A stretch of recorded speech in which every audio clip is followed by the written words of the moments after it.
Okay.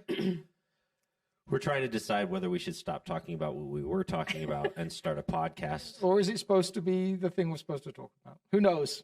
On the Red Couch Theology Podcast, we talk about all sorts of random things around here. where we decided we didn't have enough people whose names begin with A, so we asked Andrea to come join us too. Right, Alex, Andrea, and Aaron. Can you make your awful A-team joke to them? Like, can you see? When you call AAA, you get us. The A-team. That's just about the A-team. None of us can fix For a a second, car. I thought you were going to do Andrea Indiana. might have the best shot at it. Oh, with some rubber bands and duct tape? Yeah. For a second, I thought you were going to do Wait, Indiana that's Jones. MacGyver. Different show. Okay. Wow. I'm dating myself completely. Yeah. So yes, Andrea Jones has joined us on the podcast this week because she brought the message on Sunday and closed out our series. But pop quiz, I'm going to ask Alex to summarize it. Which I said confidently in the planning. Hopefully I you could paid do. attention. Yeah, absolutely. So broadly speaking, I think what you did, which I really liked, was you took Abraham and Sarah's story, or Abram and Sarai as they are at the start, and said that how we can replicate them in this relationship's respect is having a vision for something, a vision for our marriage that's bigger than just being married. Essentially, Exactly. there's something that can sustain that. That's right. Which I loved. And so we, obviously, outside of your wisdom and all these different things, we asked you to come do this because we looked at the series, and so far we'd had, all of the advice had come from two white guys aged between 39 and 40, Right? which felt like we were missing something. I thought all the advice came from the Bible, but whatever. Well, two white guys aged 39 to 40 interpreting the Bible. Fair enough. That's problematic. So Yeah. it did feel like there was other voices to bring in, and then you were in this space where you were thinking, maybe I should preach. Maybe I should. Yeah. Yeah. I was. I was in a maybe. I was definitely in a maybe and processing and praying, and then it came up in one of our meetings. Didn't it? Yeah. Aaron was the string puller in all of that. Yeah. I think he was the wizard behind the curtain. What did I do? You nudged Andrea and said, I took a question mark and turned it into, last week's sermon. Yeah. Totally. I wonder if maybe possibly, how about next week? But why don't you for a second share like some of your background with church, and because that was both a big step, because preaching in front of 400 odd people is always a big step. Yeah, big step. So background in teaching and speaking in front of mostly female audiences. Worked at MOPS International for 12 years on their executive team. And so that was super comfortable, but definitely come from a background where we didn't, my upbringing in church was that women weren't up front speaking. Mm-hmm. So that is a space. I had a talk when I first started at MOPS, and they brought in all the teams. And a lot of people think it's only women that work at MOPS International, but the operations, IT, and finance team actually are all guys, and they brought them into the back. And I was like panicking because the church I grew up in, like even if you just were giving a testimony as a woman from up front, you had to have a head covering. And so I had like a panic moment, and our CEO came into my office and she's like, "What's going on?" I said, "There's dudes out there." There's dudes. and Are there any dudes that work in an IT department? Sorry, I'm a nerd. I can say that. Anyway, yeah. So, but I went out there and I didn't have a doily on, and everything was fine, and it was amazing. Tell me more about great. the doily. What did you have? Head covering. Yeah, head covering. I was just watching Parks and Rec last night before I went to bed, and they're talking about like the gender inequality in Pawnee, this town in India. And Leslie Knope, the main character, is like, technically, I'm not even allowed to rent out this conference room unless my husband or dad comes with me. Like, like still like stuck in this whatever. Different age and space. So it was very exciting, a little nerve-wracking, and But you did wonderfully. it was We heard you on the amazing. I Thursday, loved it. so, yeah. I loved it. Once I was, up there, Yeah. it was fantastic. So we and went beautiful. from you trying to write my sermons for me to you giving your own sermon. Am I actually allowed to preach anytime again soon? Is that like Every on week, calendar? man, every week, except for when, Just let me know when I'm back Aaron on. steps in. Yeah. Yeah. But yeah, so you invited people. So I reiterate that part. Tell us about Abraham and Sarah. Yeah, I think when I first started digging into the scripture and preparation, I found I might have a few things in common with Sarah. I think she was maybe a control freak. And just, even like when the 3 visitors came and they're telling Abraham at that point, like by this time next year, Sarah will have a child, you will name him Jacob, blah, blah, blah. Or, yeah. Right? Yeah. And, but Isaac. Okay. I'm switching up. Thank you. This is so great. Well, I short-circuited because it was like, yeah. Anyway, what I think was wonderful was relating to her in that way, and then seeing these and envisioning myself like Abraham coming and saying, so, heard from God and we're going and we're hitting the road. And just this process of, I don't know, I would have been like, where, why? Did he say, where are we going? And I could picture this like conversation over dinner.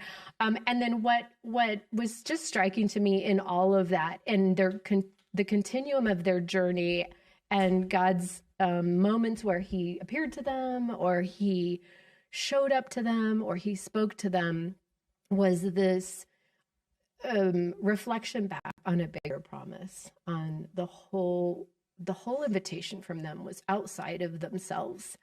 And that's where my heart has been for marriages in general. And it's, one thing I talked about was how that's fleshed out for my husband and I. And I think it's just really, it's really a piece for us that we go back to regularly, and we'll have, we usually do an annual, try to do a weekend away where we talk about what does this next year and this next season look like for us. Always thinking about what is it that God, again, is uniquely asking us to step into in this season. So you were able to do that when you had a 5-month-old, just asking for a friend. Yeah. Well, we didn't get away. I will say we didn't get away very much, but I feel like what we did is that first decade for us was about serving in inner city outreach ministry. Yeah. And so we knew like this is the North Star and ordered world and schedules. And so when I love when like young families are like, we put our baby down at this time and we're sleep training and we're doing all this, so foreign to me. I was like young when we got married, and Jimmy and I were just like, you're joining our family, so you got to figure this out. and yeah, we kept going. We were working till 11, 12 at night, youth outings, overnights, weekends, camps, retreats, and we did it together. So yeah. Well, so backing up. Yeah. In the series, the role of this particular week in the series was to address, for a lot of marriages, I think a lot of them start with this intention, but with the intention of like, we're going to have this companionship, great. And then the marriage starts, and then like, okay, our life is about taking care of children and helping them grow in the way that they should go so that they won't depart from it. And then once that season has finished, they haven't thought beyond that season. And then they're like, my life has no purpose and meaning, and our relationship has no purpose and meaning. So part of the role of this particular week was saying, how do we get a bigger vision, one that sustains all of those seasons? Oscar Wilde famously said, the only thing worse than not getting what you want is getting it. So for 5 weeks, we hung out on like, how do you live in the tension of I haven't got what I want? This doesn't feel right. I haven't had this yet. I'm still waiting. Then what happens? Right. What happens when God gave you everything you ever asked for? Right. What do you do then? Right. And that was really one of the pieces I said on Sunday was, everything. You can tick all the boxes. You did it in the right order, and you got the degree, and you got married, and then you stepped into having your first kid, and then you went through the early childhood years, and now then middle school, and all of these seasons go by, and it's such a rush and a whirlwind. And then all of a sudden you're sitting in a house that's become eerily quiet. It's this transition of the home that you and your spouse have worked so hard to create, this home and this respite and this place of sanctuary in a way for your family, for your kids, but you're still going 90 miles an hour. And then all of a sudden, there you are, and the house is quiet again. And you're like, and you spend so much time swirling around the kids. I've seen that too, where everything swirls around the kids. And then all of a sudden, they're looking at each other like, who are you? I don't know that I know you. Even the date nights, even like the people that have done the weekly date nights, and they've kept that that routine and that process, which I think is so important. They can still find that all of a sudden the house feels big, and what's the next? And how do you embark on something together? Because the together up until that point was really surrounding kids and family. Yeah. And you even mentioned another part of that puzzle, which was retirement. That's right. And so you hinted at this a couple times. It reminded me of like in the Gilmore Girls, like her dad retires at one point in the show, Gilmore Girls. Yes, this is what I watch. You are I'm a girl dad. Yeah, you are. Yeah. Gilmore Girls. So her dad, she has a strained relationship with her parents. You're talking about, I'm going to show that I know what you're talking about as well. Now, you're talking about Lorelei's dad. Yeah, Lorelei's dad retires, and her mom's kind of a feisty character already. But then her mom, she is just going nuts because he's in the house. He wants to go everywhere with her. He wants to go to the grocery store with her. And so finally, she's like, Lorelei, can you just please take him off my hands for a day so I can breathe? That's hilarious. And I do think there is a natural figure in it, because some couples just... I was chatting to a lady who comes to South the other day, and she was saying she and her husband do everything together now. Like, he's retired, and now they love it. They're living the dream. As far as they're concerned, that for them is great. Yeah. Other people just find their two things. So you've got the guy that retires so he can play golf every day, and the wife's like, great, you go play golf, like, get out of the house. And then there's the ones where it's like, there's an expectation they're going to do everything together, and the other one doesn't want to. Right. Totally. And I've talked to there's one couple in particular that comes to mind from the body at South, and she was just like, this is my jurisdiction. This has been my jurisdiction for the last 35 years. You need to find something to do. Yeah. And they're wrestling. They're still wrestling, I think, through, and they're finding it's been really cool to watch them, grab onto a few things together and jump in at the pickleball. So, that's pickleball. No, not pickleball. Actually, no. Pickleball's like that. That's the thing right now. Couples that can't play tennis. That's my Greg. I feel like it's wow, man. Backpedal. It's a sassy joke for some special people out there. Yeah, that's funny. Yeah, that's the funny part is that's exactly what my father-in-law does. He's actually incredible pickleball player. Anyway, carry on. And that seems like that's like almost damning with faint praise, isn't it? Like it's like he's an innovative cook. It's like, what? Is it good? I don't know.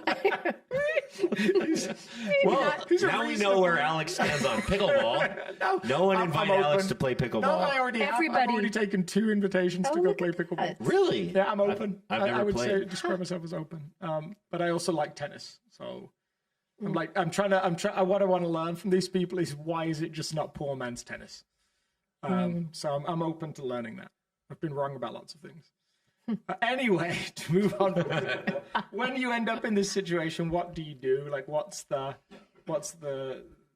solution? I mean, you presented one, right? You turn the corner from when you're in this spot. Yeah. You need this vision. How do you go about? And you threw in just some of these fun things, like pickleball, almost like take a class together, go do the pottery wheel together, like we Ghost did. We style, talked like Patrick totally Swayze and fun Demi Moore stuff. or whatever. And Ghost. Yes, that was Ghost. Patrick Swayze, was he? Yeah. I think it was Patrick Swayze. Okay. You do that kind of stuff. Yeah. But that's not enough. Sure. It wasn't what I was thinking about when I was thinking about the pottery. I just interpreted what was given to me. Right. It was my week to misinterpret what was said instead of to have what I said misinterpreted. That's perfect. But then there's more than just a hobby. It's not just that's not sustaining. Right. It's like getting eyes up bigger than that and saying, you know, at this stage when you're 50 plus, you can be in different stages of life, but at 50 plus, you definitely start to take a different inventory of your life. Yeah. And as a follower of Jesus, there's this invitation that what does that inventory look like? And then how can we together, as a married couple, step into places that God might be asking us to step into? And I called them in the sermon legacy faith opportunities, but you know, something where you're leaving this legacy and this faith and this, you're passing it on to the next generation. And there's so many ways to do that. And South is such a beautiful church for that. I feel like we have so many people that step into the margins with people through serving through our outreach team and our food bank and projects we do there, in kids ministry, in student ministry. Like we're a people that invest in people. And I just love that. And I love that you didn't say to people, you know, don't do fun stuff together. And I think there is that tension because you've been in the cauldron of like the kids phase, and they've maybe grown up, they've gone off to college, you maybe got grandkids running around, you know, especially in the older generation, primarily the guy, but there's a lot of work been done over the years. Yeah. And so there is this moment of, oh, thank goodness that part's done. Yeah. To a degree. I actually had an elder at a church that I worked at before, and he'd done some incredible stuff in the banking industry. Was really like a leader in that nationwide, and he retired at around 61, 62, and he had enough to buy a house in like a snowbird spot, and he was pickleball, golf, like he was into those things.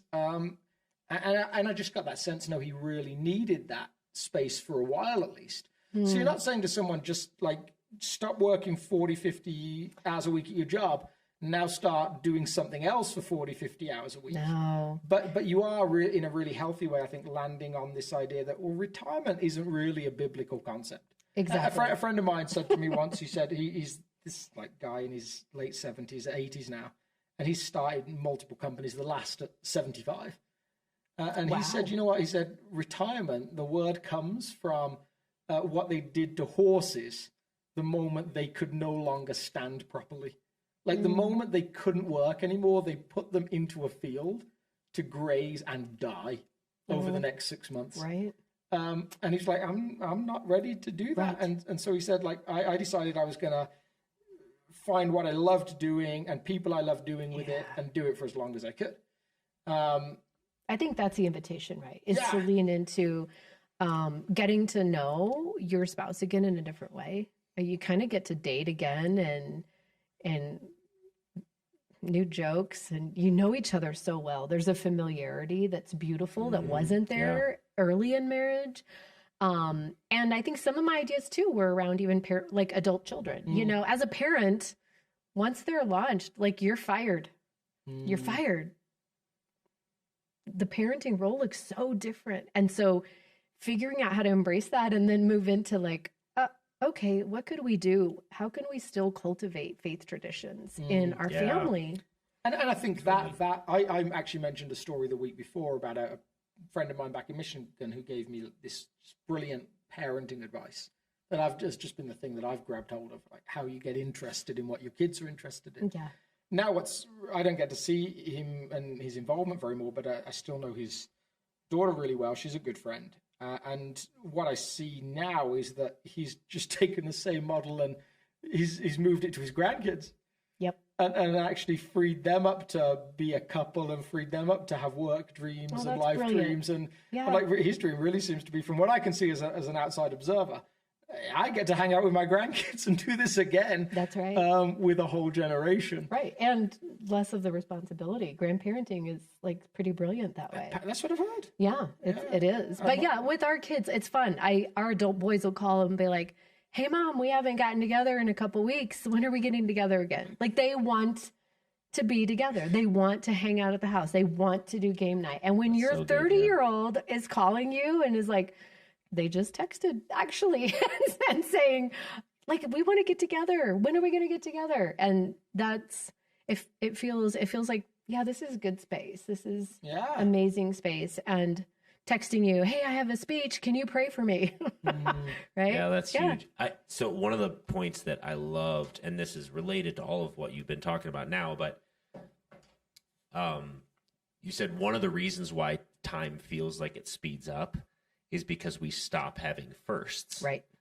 And that's like, I think in first service, you even clarified even more about that's psychologically proven partially. That's not just like an observation that you made on your own, but it's like, that's one of the reasons. Yeah. You have this constant transition when you're younger from one school to the next school, from this experience to that experience. And then eventually you've checked off enough of the experiences. That's right. It's like time speeds up because you're not having any more first. And so the challenge, which you said on the Sunday, which hit me and resonated with me, was to make sure that you're cultivating and finding new opportunities to create firsts. That's right. And I think that's such powerful advice. I love that so much. Yeah.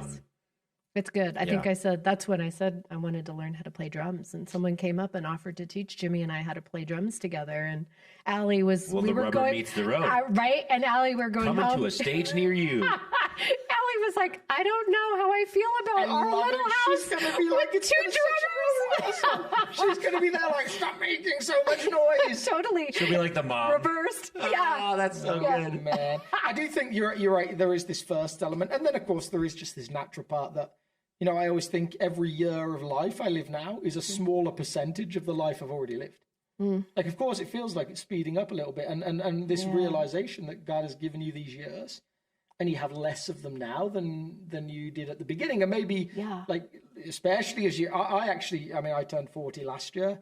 So like, based on life expectancy, and of course, there's a reason it's an expectancy and it's an average, but based on that, I'm like, wow, this is like halfway through. Yeah. Like what, like, who am I? What's being shaped? What do I want to be when I grow up? Yeah, totally. Yeah, I think, and that's like, I think if I ever write a book, it'll be late bloomer. I mean, I just feel, I feel like every few years it's like, what's next? What could be next? And like, there's this deep desire to wake up in the morning and just be like, okay, like, what's the next? What's the next thing to try? Something new. I love new things. What can I say yes to? That's awesome. Yeah. So, we actually did get a couple questions that I would like to address. Now, someone just sent in the word hi. So, hello. Hi. Hello. So whoever you are, hello. Our answer to you is hi. Yeah. I don't know what. Just said hi. So, these questions aren't connected necessarily to your message directly. It's just more to the series. So, but we can dive into them. One was, does the Red Couch Theology show would you like an ottoman and a few chairs to be friends with our Red Couch? Maybe. I think some contrast between the seating spot and the couch is probably good. To switch it out for this couch, I would need to sit in it because this is a comfortable spot. Yeah, and I'm fearful that I'm now fearful that all red furniture is really uncomfortable because the only red piece of furniture I've ever sat in is deeply uncomfortable. Oh, wow! So, all right. Right now, I'm in a place where I'd never buy red furniture ever, just based on that. But you like how we bash our podcast title all the time because of the couch? Yeah. This is a cool looking couch. We want this cool of a looking couch that's more comfortable. Yes. Although half the time it's the only thing that keeps me awake is that it's so uncomfortable. All right, so that was one question. And so Not exactly the a question. answer was pretty non-specific, really. You didn't commit to anything. No, I kind of think that maybe having one color chair versus a different. Now we're getting into like interior design on our theology podcast, and that's risky. Maybe let's talk. What if there was 2 red chairs and we said like it's I feel the like 2 reds. red chair? Ooh, unless you buy them together, I think opposing reds, I don't think go well. Yeah, I think reds have to. It's it has super to be, risky. Yeah. Andrea's house is pretty nicely decorated, so I'm going to go with her. Yeah, I think Don't mix reds. it'd be very difficult to pull off well. So sorry, friends, you don't get to. Now ottoman? No, I think we're good. We have this little whatchamabobbit. thing. I don't even know what it is. All right, next question. We learned over the last 5 weeks about how marriage should be pointing to the inner circle of God. Does that mean that when we get to heaven, there will not be a point to marriage? I was wondering if you could speak into what marriage will look like in heaven. Thanks for your thoughts. I have the text up here for you, Alex. For me, Go ahead and answer. how do I know it's even relevant? I'm just going to trust you. You want me to just read it? Oh yeah, I was thinking Mark, but this is Matthew. You want to? Jesus replied to something, to some unknown question right now. I'm just going to trust that you are in error because you do not know the scriptures, ouch, or the power of God, ouch, ouch. At the resurrection, people will neither marry nor be given in marriage. They will be like the angels in heaven. But about the resurrection of the dead, have you not read what God said to you? I am the God of Abraham, the God of Isaac, and the God of Jacob. He is not the God of the dead, but of the living. So the context of this is that some Sadducees, and I had a friend that always used to make the joke, like, why were they called the Sadducees? Because they didn't believe in the resurrection, That's so why they they're were Sadducee. Sadducees. The oldest Bible joke in the book.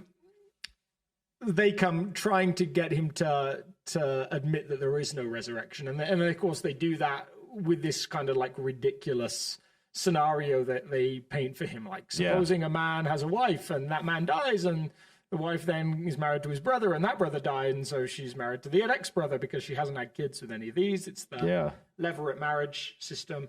And really, it's just a bit of a like, supposing there was a man, blah, blah, blah, blah, blah, blah, blah. It's a nonsense question. But Jesus does throw us this fascinating nugget in response to that, which is really simply, yes, marriage isn't a resurrection concept.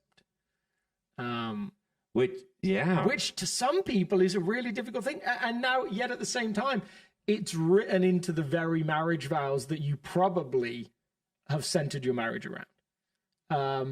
Who gives this man to be married to this woman to be married to this man?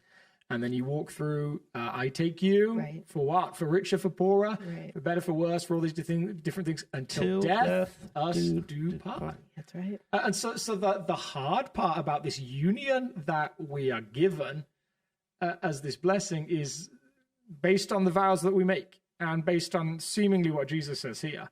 It ends the moment that one of us dies. Yeah, that is hard for, I think, a lot of folks to think through. Now, what Jesus doesn't say, Jesus actually gives us very little in terms of this is the picture of resurrection life. It's limited, right? Very little, yeah. It's not. He doesn't want us apparently to spend all our time thinking about this. Paul says beautifully, "No eye has seen, no ear has heard what God has in store for those that love Him." Like there's this. For Paul, it's just imagine something better than you can imagine, and this is the kind of thing we're talking about. But Jesus doesn't delve into how relationships work in general.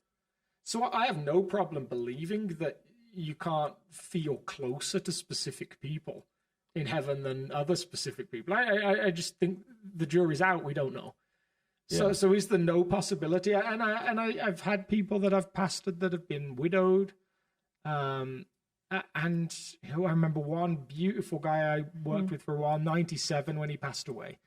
And this guy had been a Pentecostal pastor, had been close associates with people that had seen people raised from the dead, had seen all of these incredible things, loved Jesus, but his wife had died 20 years before. And he just said in one really honest moment, like, I'm really excited to see Jesus.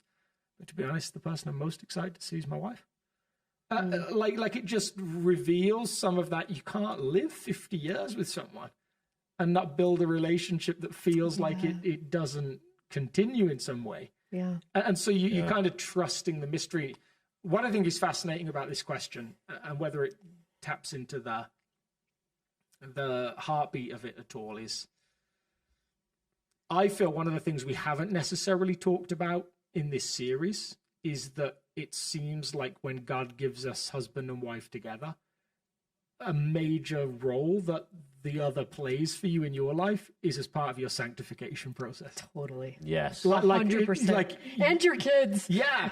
You are formed in the way of Jesus. Absolutely. Because of this other person. Yeah. Yes. Yeah, which is like brings back multiple times throughout the series. It's kind of like sometimes if the pressure ratchets up, it's actually a sign that it's working. Yeah. It's not a sign that you're supposed to get out. No, hey, it's working. Yeah. Good job. Lean in. Yeah.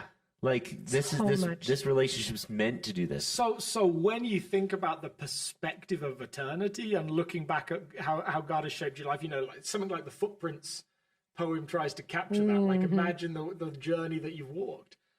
Somewhere I have no doubt what I'm going to see is that my marriage has been a thing that has made me more like Jesus. Yeah. So Laura is directly related in a way that almost no one else is to my sanctification process. Yes. Now, in that vein, Paul says this interesting thing to the Thessalonian church where he basically says, you know, I am allowed to boast about something, and it's your faith. Yeah. So he's talking about in the new heavens, new earth, in this eternal state, his pride will be in the worship of those who he ministered to on earth. Mm-hmm. And so in line with what you're talking about, part of who you are in eternity was shaped by your spouse. So did marriage have a point in life? Absolutely. You are literally, your life has been changed for all of eternity in some way, shape, or form by the character-forming nature of relationships on earth. There's like part of who you are that it literally absorbs some of who they are. And I think there's definitely things we get wrong about our eternity pictures. Like there's like, you know, the cloud and harp pictures that I'm like, I don't think that's it. And I certainly hope it isn't. I hope not, because I don't really like playing the harp. You sing is like heaven. Might be an electric harp. Not if it's for me. Maybe heaven for someone else, but I'm sick of listening to me. But I think like some of those images, like there seems like there's work in the new kingdom. There seems like there's roles and responsibilities. There seems like there's all these different things, and yet there is a picture like the Paul especially lands on where he says that the relationship of the church with Jesus is somewhat found in the relationship of a man and a woman in marriage. And I think just like you have those moments, especially when you first fall in love, where you use expressions like, she was the only person I had eyes for in the room. Like it was like the whole rest of the room disappeared. There's like, comes into movies all the time. There's this moment in Pride and Prejudice when they're dancing and suddenly in the filming, like every other couple disappears. Yeah. Like that's our earthly experience. Somewhere it seems like in eternity we'll be so captivated by this God that we finally see face to face, that we no longer see through a veil, and that certainly whatever the interaction is between husband and wife, every interaction will pale in comparison. That's it. To this interaction with this God who made you, who redeemed you, and who has sustained you. Yeah. Yeah, that's so good. Yeah. Now, interestingly, I think that this relates to your message in some interesting ways, because you are challenging people to have the vision that's bigger and more beautiful and beyond. And so the question is kind of loaded, like, well, if it doesn't go into eternity, then how's that make you feel? And yeah, that can be hard, but maybe all of our relationships will have this purpose and meaning and fulfillment in them that's like bigger and more beautiful. Well, there's the celebration piece of it both. I mean, I definitely have had so many at 33 years married. There's just so many places where I know for Jimmy, I've been like there are things that are being carved away, right? Yeah. That's that process that you just talked about, Alex, and same with me. And then there's these beautiful moments of celebration that are hinted at. It's this kingdom mindedness and this celebration of God using us together to create an earthly family and to invest in the kingdom, a bigger view, like pull back a little bit more and actually live into this incredible invitation by the Lord to, go big, guys, go big, like pour it out, pour yourself out, and let me just show you how I'm going to show up for your marriage, for your kids, for their kids. And I'm absolutely convinced, like Abraham and Sarah, we're not going to see it all. We don't get to see it all. We get to see glimpses.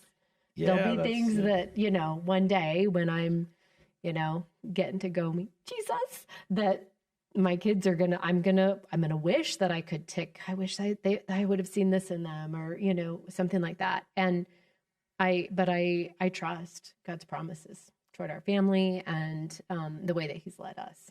And that's awesome. I'm going to wait for him to keep on keeping on. So, yeah. Yeah. So this was the last week of the series. So Alex, as you reflect back on the series, on your longing for the series, you had a dream and a vision for the series and why you thought South Fellowship Church in 2023 should go through this. Are there some things, like if someone was in and out of the series and they were skipping around or they missed most of it, or if they're just a podcast listener recently, what are the things that you're just really hoping this community takes away from this? Yeah, so I mean, I think the mantra that I had over and over again was, it's okay to acknowledge relationships are hard work. Like the especially I think in the modern age, this like sense of like, well, if you're in love, shouldn't it be easy? And you're like, well, no, because it's two individual people learning to live with each other with all of their preferences. It doesn't matter if we're in love, especially if the primary way you're describing love at that point is physical attraction. Yeah. Like you can find someone as attractive as you like, but like there's still going to be moments where there's collision. And there's so much there in terms of personality and which personality types suit each other and all of those different things. Like but expect to have to work is maybe something. And I think that was for some people, I had some great conversations with some older couples in the church that were like, wow, you guys really aren't going to let us rest on our laurels, are you? You're like, yeah. And some others that said, yeah, maybe we just got a bit complacent. Maybe there is like some new story or some things to work on that we just kind of said, yeah, that's never going to change. So I think that was fun. And I think that's what I wanted us to grasp. Like there's things to grow in. Now, of course, in just a few weeks, especially as we focused on kind of singleness for almost a couple of weeks, really, and different elements of a relationship, you can never cover every tension that you hope that you can cover. Like there's we could have gone on for weeks on all of the different conundrums within marriages, nuances in marriages. So I only really picked a couple.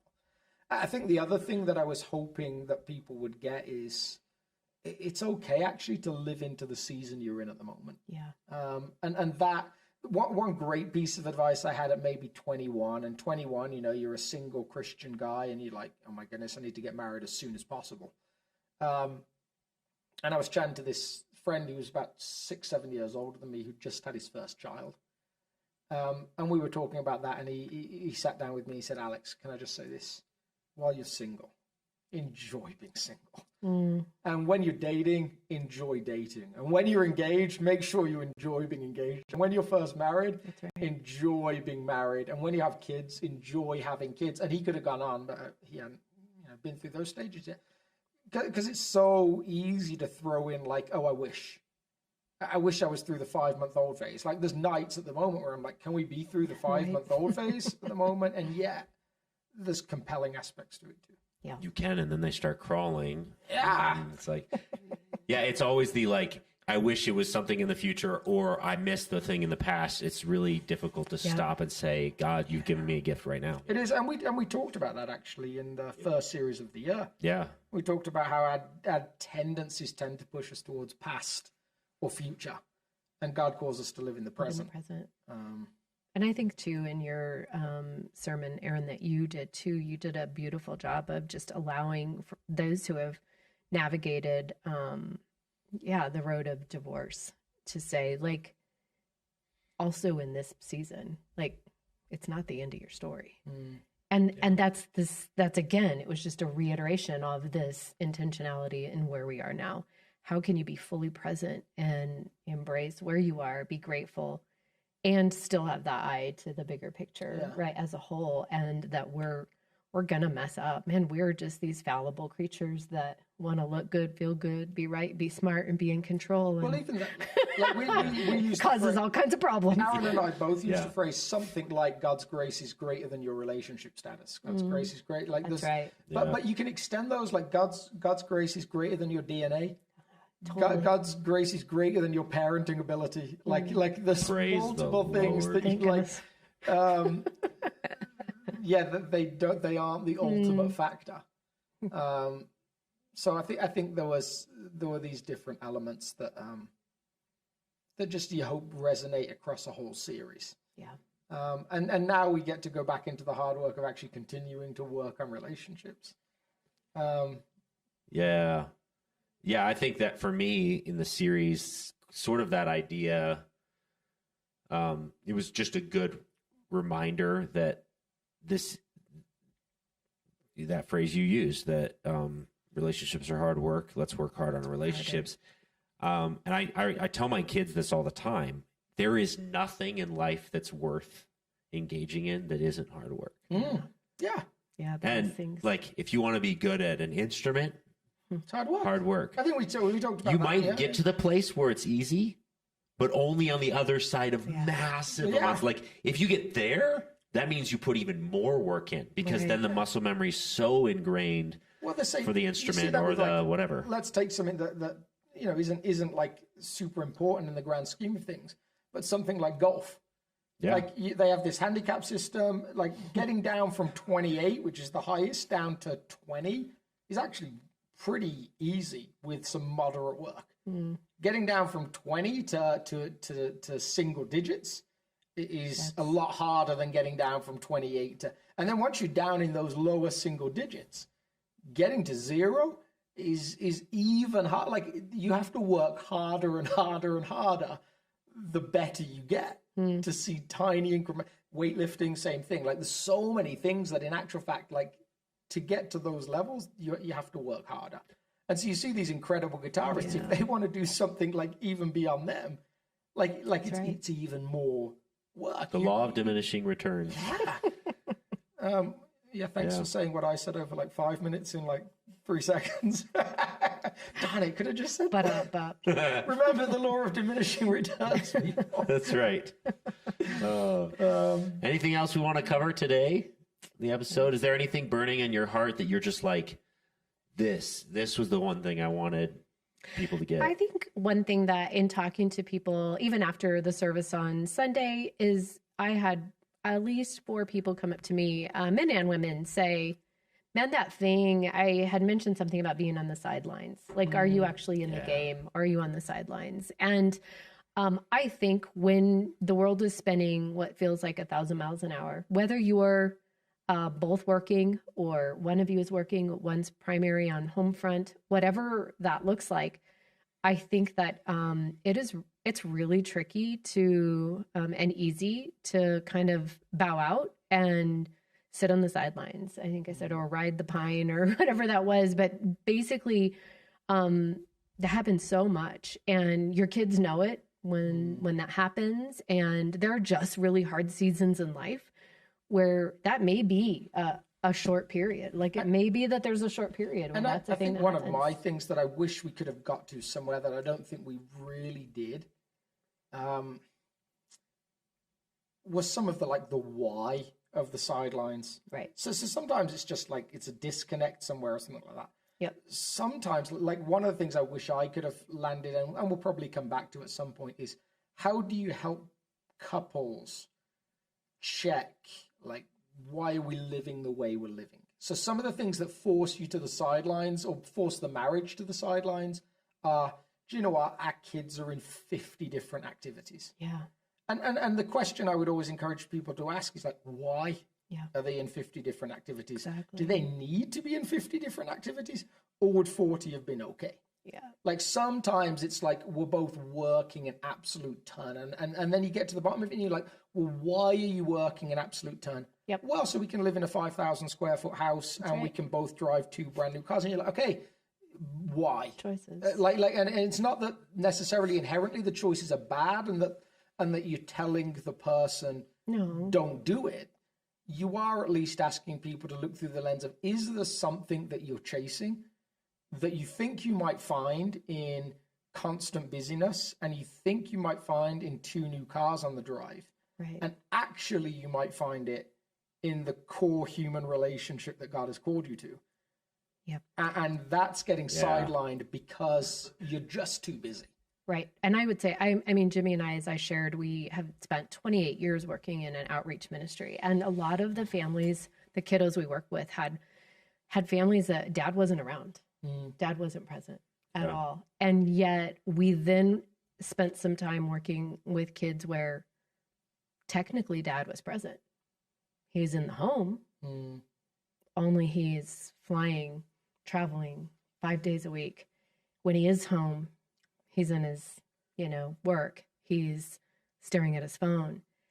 And the level of loss is almost easier and more palatable when they're physically gone as well. Yeah. Than when they're right there and completely absent. Yeah. And I one of the things that Laura and I really had to weigh up when we moved here was I knew I was moving from a job. I knew this job was going to cause me to work more. And it felt like a community that fit us as a family. We were really excited about that. We were excited about like the location. There were lots that the team, like there was lots that was compelling to us. But the check that we had was, at the time I was pastoring a community of about 100 people. If I was honest, like on a given week, I could control my week to the point that I could do my job in about 30 hours a week outside of a crisis. Right. I was a 30-second walk from the church. I would come home in between meetings just to say hi. My kids were homeschooled. In the summer, I would take them swimming at 2-3 o'clock in the afternoon and then go back and do a little more work. And the amount of time we had together as a family and the amount that I got to invest. I mean, it's wonderful that I've had it. Yeah. But we were aware that there was going to be this shift. Yeah. And I think there is just some wisdom in asking God, like, are we living the life that we're living because it's healthy? Right. Or are we living the life that we're living because some societal thing is driving us? And we've maybe lost control of that a little bit. Yeah. And it's so easy. It's like this one decision, and you thought you were heading this way, and 5 decisions later, the trajectory is completely changed. I actually remember flying home to see, I think we were going to see Laura's family. We flew on Christmas Eve. Maybe we were going back to see my family, but it was literally like Christmas Eve. Yeah. And we're with this guy on the plane, and he's been great with our kids. He gave us some of his free drinks things, but he's just about to get home for Christmas. Like he's making this desperate dash to get back. Yeah. And he's showing me a video of their last Christmas. And this guy, like, he's the head of sales for this huge company. And he showed us the Christmas morning, and there's just presents everywhere. Like for their kids, the three kids, there's presents lining both sides of the stairs. There's presents that are like all around the living room. I mean, I'm talking thousands of dollars of gifts. Yeah. And he's like, this is what we do for Christmas. And he's like, I'll be home for Christmas Eve and Christmas Day. I'm leaving the day after. I'll be back after New Year's. Like, because it's go and it's go and it's go. And I'm like, oh, like, I wonder how many times those kids think, like, forgive the pun, but like, I'd give up the presents for the presents. Absolutely. So there's, I don't know that we got a chance to land on that in the series, but I'm sure there'll be other relationship series to talk about at some point. Totally. No, all of the relationships are perfect now. Wouldn't it be nice if it worked like that? Yeah. Well, thank you all for tuning in. And if you have any other questions, like this one seemed like a question that was just a little bit more bigger picture for the whole series, feel free to send them in. Like, subscribe, share, give us some feedback. This week at South, we're into Pentecost, and 3 weeks on life in the Spirit, which is going to be a fun place for questions. This weekend is going to be just a fun baptizing celebration. People this week, which is just a delight. New life parties. That's right. Yeah. And Andrea, thank you, because you actually reduced the time that we usually talk, which is amazing. Did I really? That's amazing. Like, I'm 50 minutes. Like we were on task. And I'm normally like a talker. Normally we just like bounce around from subject to subject until we discover what the actual topic. Hey, by the way, if you're still listening, which that's weird, that's a tip for how to listen to our podcast. If you really want the good stuff, make sure you just start around 30 minutes. That's usually when Alex and I discover what the episode's going to be about. Oh man, I don't know what's more concerning, that that's actually how it works, or that we know that that's how it works and it still works that way. Well, every time we've sat down and been like really meticulous, the episodes are like, So maybe the most scary thing beyond those two things is that we know that that's how it works. It still works that way, and that's the best way it works. Exactly. Well, thanks for tuning in. We're grateful for all of those of you who are crazy enough to listen to us meander around in conversation, but it's fun. We'll catch y'all later. And then I always do this awkward thing where I'm not really prepared to shut off the episode, and goodbye.